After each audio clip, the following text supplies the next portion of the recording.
Jamani, kabla sijaendelea, chonde wateja wa kike, kabla hujaenda kupima nguo yako ya kukaa vizuri, nguo ya kushepu, nguo ya nini, vitu vya muhimu vya kufanya kabla hujaenda kwa fundi: vaa sindilia yako, sidilia, bredhia, vaa kibeba manyonyo chako vizuri.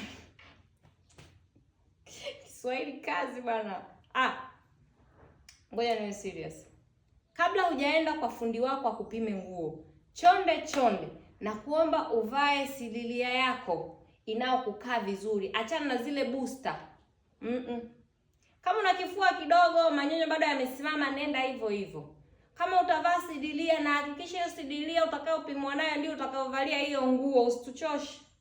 Unakuja umevaa sidilia tofauti, siku ya fitting tofauti, siku ya kuvaa yenyewe tofauti, afu unaanza kusema fundi alikosea kunishonea nguo. Jitahidini mwe mnavaa vitu vinavyoeleweka siku ya kwenda kupima nguo. Cha pili, kama unavaaga waistband, vile vya kubana matumbo, sijui kushepu, hips, kama unavaaga kigodoro, ni heri uvivae hiyo siku ya kwenda kupima nguo yako ya special day jamani. La sivyo, fundi atamaliza kushona kulingana na mwili wako, utaanza kusema nguo ni mbaya. Kwa hiyo zingatia, kama unavaa waistband, waist trainer, whatever it is, vaa. Bana tumbo lako vizuri, shape yani unavyotakaga wewe. Kama unavaa vigodoro, vaa. Kama unavaa brazier ya kukubusti, vaa. Ili siku anapokupima fundi akupate exactly jinsi ulivyo. Haya, ukishamaliza hapo, hivyo hawahitaji wanaume, wababa hawahitaji. Ila wababa kama na wewe unavaa waistband, we vaa. Haya, ukishamaliza unaanza kumpima mteja wako. Hivi ni vitu vya kuzingatia sana na ni vya muhimu. Unaanza kupima bega la mteja. Ili upate rahisi kuona. Unapima bega la mteja, unaanzia mwanzo tu mwisho wa bega la mteja. Ukishamaliza unakuja kumpima kifua. Unakuja kifuani. Jamani, pindi mnapopima kifua zingatia huku tepu imepita wapi. Kama tepu imeshuka sana unakosea. Hakikisha imepita hapa katikati. Kwenye mdoli kidogo inateleza, ndio maana nashindwa kuonyesha vizuri exactly. Inataka ipite hapa tepu. Umeona hapo? Yaani katikati ya nyonyo pale ulipopitisha na huku nyuma iwe hivyo, tepu isiwe imefanya nini? Imeshuka. Ukishamaliza kupima kifua, unakuja unapima chini ya kifua, chini ya nyonyo. Ndio maana nasisitiza mvae nguo zilizo wakaa vizuri. Vaa brazier yako vizuri, nenda kwa fundi. Fundi anatakiwa akupime chini ya ziwa. Kipimo cha hapa chini ya ziwa na hapa ni vitu viwili tofauti. Ukishamaliza, mpime mteja wako tumbo. Pima tumbo lake mteja wako. Hakikisha umepima vizuri, mzunguko wake vizuri. Ukimaliza, pima hips vizuri. Pima hips ya mteja. Hakikisha tepu imepita katikati hapa ya makalio na katikati ya hapa ya mtajio wenyewe. Hakikisha tepu imekaa vizuri, tepu isiwe imepanda hivi, imepita katikati. Umeona? Yaani ifit vizuri ili uchukue ule mzunguko wa shepu ya mwanamke. Ukishamaliza, hapa tayari umeshapima bega, kifua, chini ya kifua, tumbo, hips. Ukishamaliza kupima hivyo vipimo, sio kwamba umemaliza, ingawa mafundi wengi ndio mnapofanya mistake, mnasema nishakupima hivyo inatosha. No.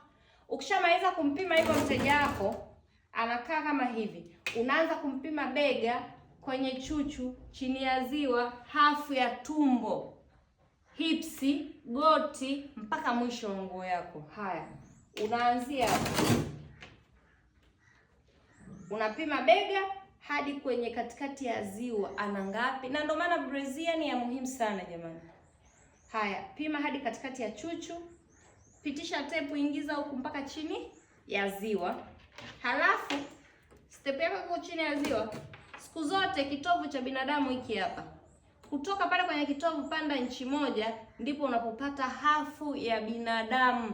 Acheni kutengeneza zile hafu zenu huku utafikiri mama ni bebe. Sio, mnanielewa?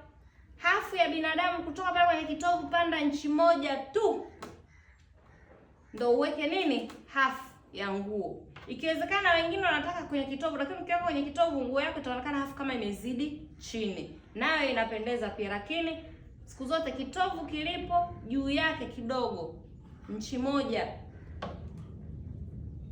weka hafu. Alafu ukimaliza sasa hips, si hapa, hakikisha umeona hii engo ya hapa, ili eneo lazima utaliona tu kwa mwanamke kama amevaa nguo yake vizuri, kama hajavaa nguo mengi, ili eneo utaliona. Kwa hiyo unapima ili eneo linakuja hivi, ndipo unapata eneo ya hips. Si umenielewa? Ukishamaliza unakuja unapima mpaka gotini. Ukishamaliza unapima mpaka mwisho. Ukishamaliza kumchukua hivyo vipimo mteja wako, usije ukasahau kunaye kumpima shingo na kichwa. Ukishamaliza hivyo unakuja kwenye mkono. Mdogo wetu kidogo hana mkono, lakini nitaelekeza. Unakuja kwenye mkono, ingiza tepu yako, lile kwapa lote ufanye nini? Ulipate kwapa la mteja wako. Ingiza tepu. Na ndio maana muda mwingine tunawaomba wateja, kamati ya mafundi cherehani, na waomba mnapokuja kupima nguo tujali usafi jamani, kwa sababu muda wote mtu anakufanyia hivi, ni usafi wako ndivyo mtu atafeel comfortable na kuhudumia vizuri. Jitahidini hilo kitu.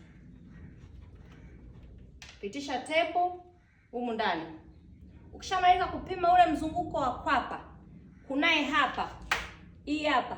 Hapa ndipo unapokuja kupata mstari wa chini ya kwapa. Si unanielewa? Ukishamaliza kupima hapa, yaani unapima mzunguko wa kwapa, unakuja unapima hapa chini ya kwapa, unakuja unapima hapa kwa ajili ya kiwiko. Unakuja unapima hapa mwishoni. Ukimaliza unapima urefu mpaka kiwiko, mpaka mkono unapotakiwa. Ukishamaliza kuchukua hivyo vipimo, umemaliza. Ila usije ukasahau, unakumbuka hafu ya huku mbele. Usahau kuna manyonyo huku na ni ndefu ya huku.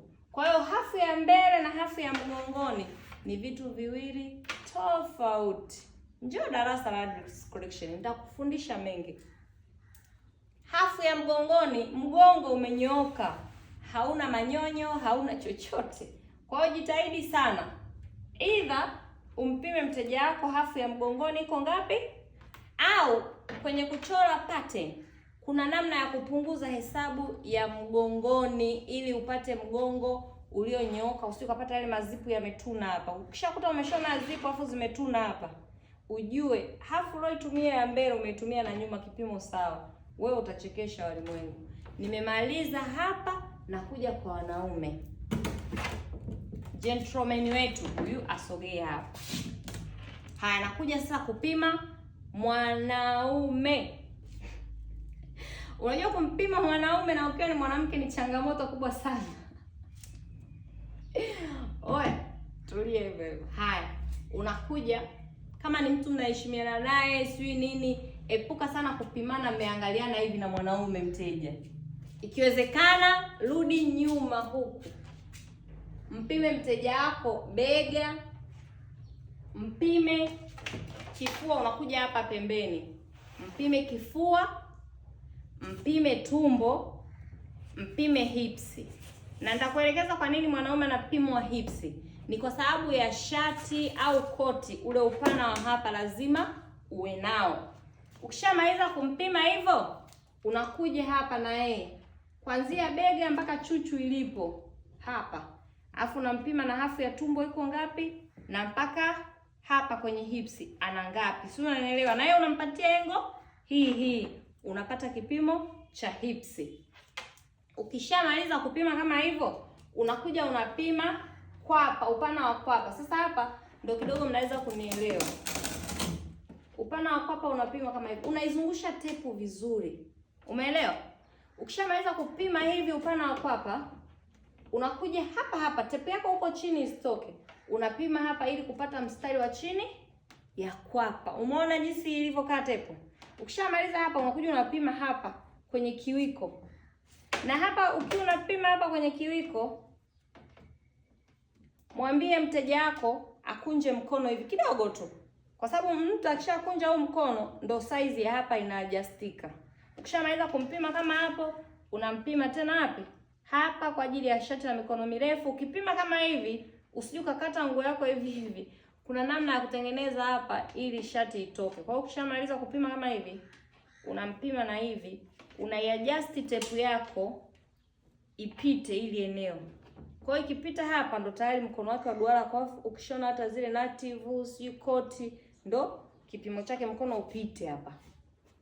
Ukishamaliza hapo, mpime shingo, gentleman wa watu. Hakikisha wewe ukiwa ni fundi wa kike, epuka kusimama mbele hapa kwa mteja wa kiume.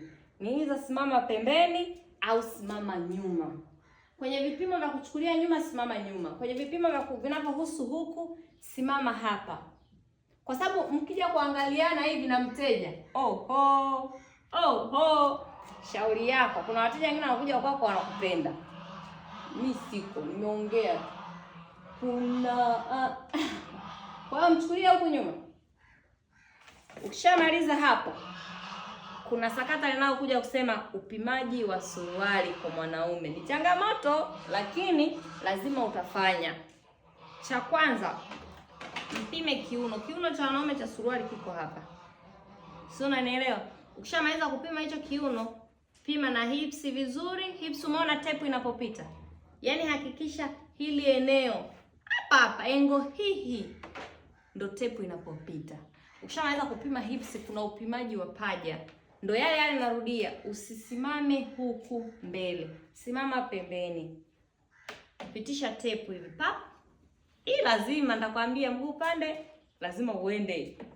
Utaenda mguu pande, nitapitisha tape yangu pap. Unaona jinsi nilivyoiweka tape hivi? Ndivyo unavyopima kupata paja la binadamu. Usije ukapima hivi.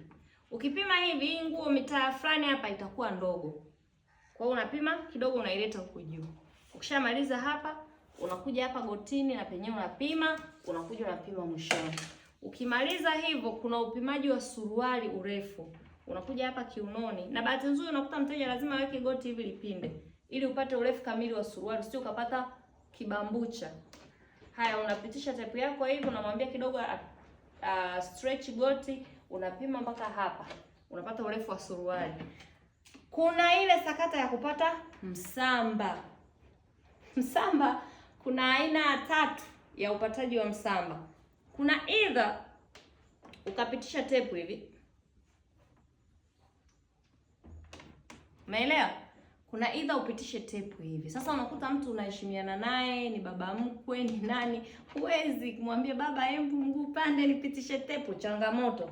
Kwa hiyo utakachokifanya, unamwambia akae kwenye stuli. Akishakaa kwenye ile stuli, unaanzia hapa kiuno chake mpaka pale kwenye amekaa kwenye ile stuli, ndio kipimo cha msamba wako. Si unanielewa? Na hesabu ya 3 ni vile unachukua kiuno hipsi, umegawa mara 4, afu ile jibu lilolipata unaligawa mara 4, ndipo unaanza kupata misamba ni kiasi gani. Asanteni, karibuni sana Adris Collection. Ni kiwanda kinachozalisha nguo za kike na za kiume. Pia tunatoa mafunzo ya ushonaji kisasa. Karibuni, na hivi mwezi wa 5 tunaanza